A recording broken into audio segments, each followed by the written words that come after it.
Morning guys, today I'm getting on with quite a few things.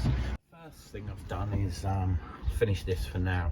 Now that's just glued to the actual door, so there's no backing on that.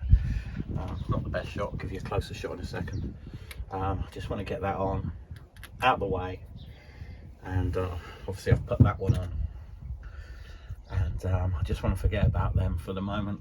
I know I've got enough carpet. I want to get on with that wheel arch quickly. Then I want to move on to some other jobs because I'm getting really bored of that. And this, the backing for this can be sorted out. So there it is, that's just Wilco's silver wrap, that stuff. It's not real. But I need something thin that acts as a backing.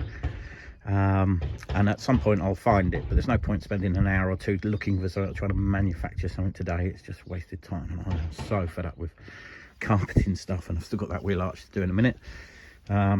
I'd already done that one, so they're in. These ones are gonna have to wait. I'm gonna put the necessary amount of carpet just to one side so I don't use it or waste it. So let's get that wheel arch done, and then I've got some things I really want to get onto today.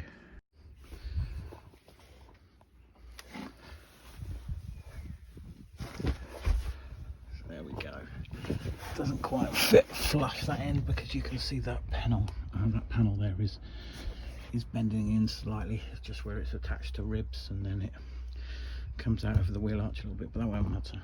It's all reinforced, it's insulated, it's carpeted. It just needs to be attached now.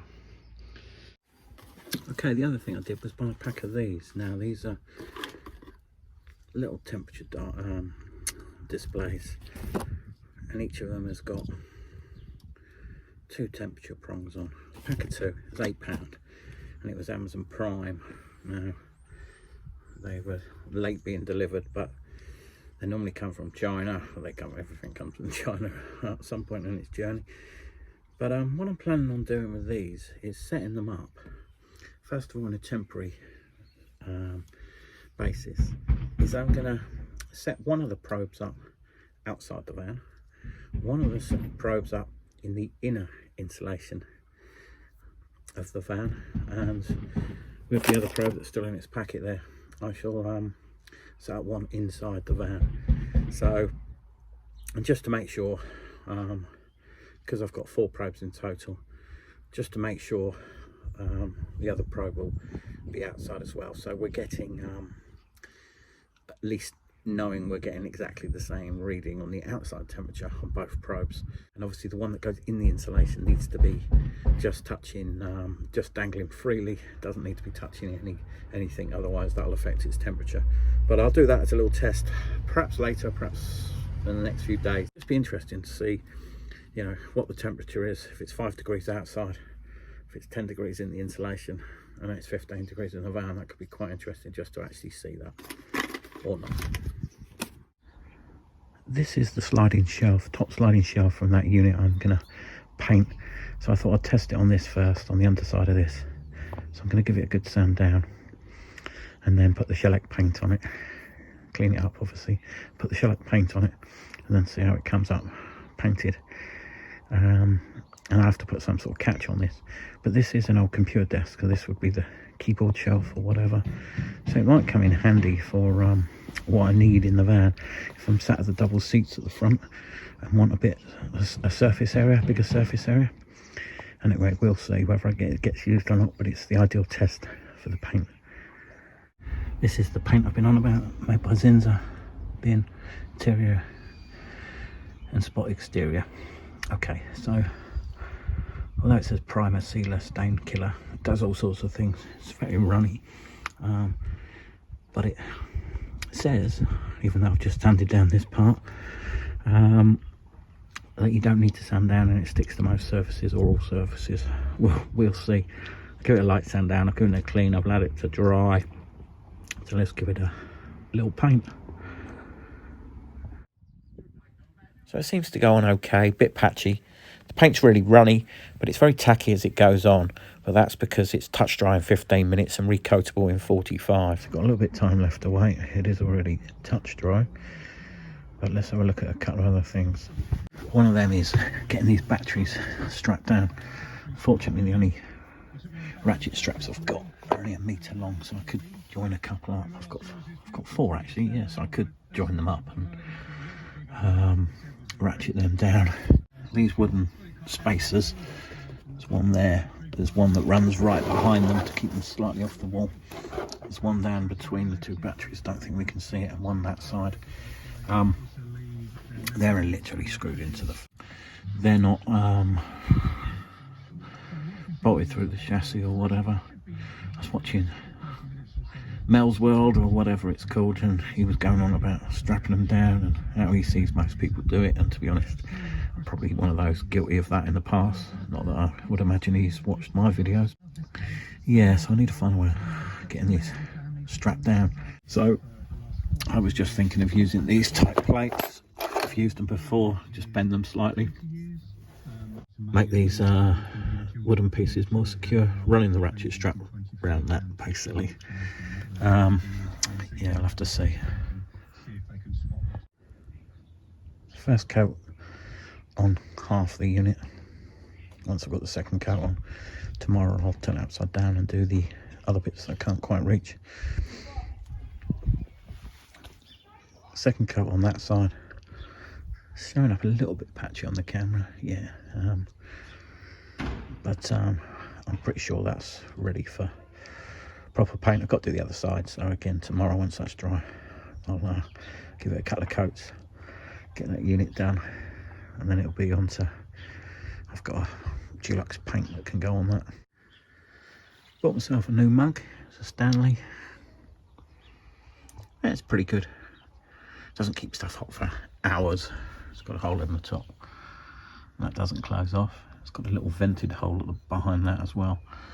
But yeah, it's pretty good. I normally make myself a drink and then forget about it. So it's rated for an hour and a half to keep drinks hot, which is plenty of time to drink a cup of coffee. Okay, second coat's on. And on that, still looks, as I said, a little bit patchy.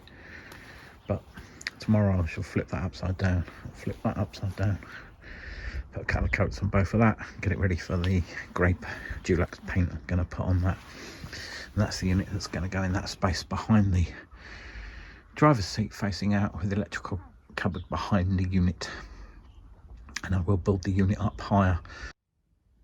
I've been watching quite a lot of other van life videos and van build videos over the last few years, to be honest, but especially in the last couple of weeks, and I've noticed how the speed that some people work at on their van builds, and that is amazing, to be honest. I am perhaps paying a little bit too much attention to detail, but that's perhaps the way I am, and I like to do jobs, learn jobs.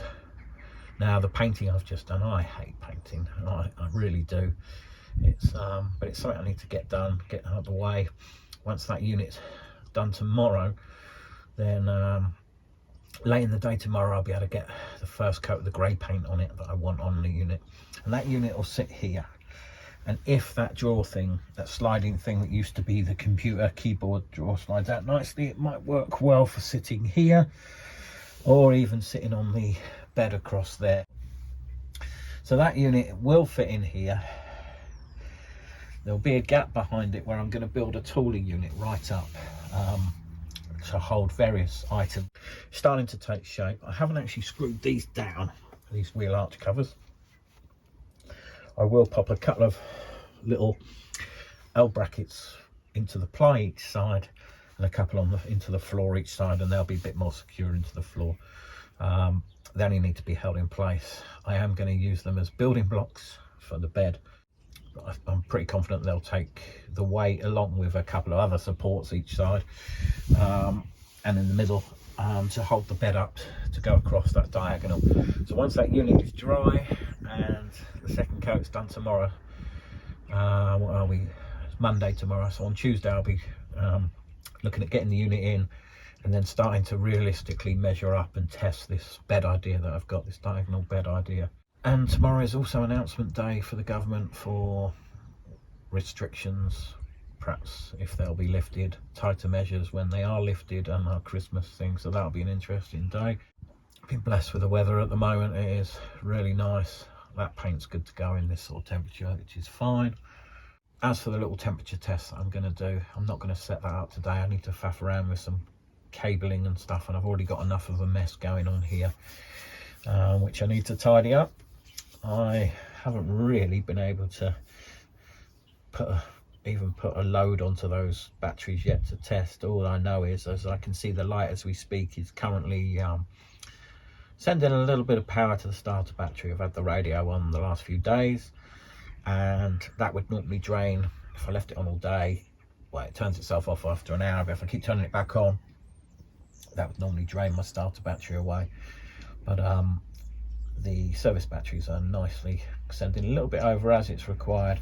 And as I look now, I've got 12.6 volts in those, and they're down to, what are they down to? About 80%. And the starter battery is 12.5 volts. The same, about 80% or 85%. There's one bar higher on that. Hey, anyway, today's just going to be a matter of tidying up now, finishing a few little bits. Anyway guys, as always, thanks very much for watching, and I'll see you again tomorrow.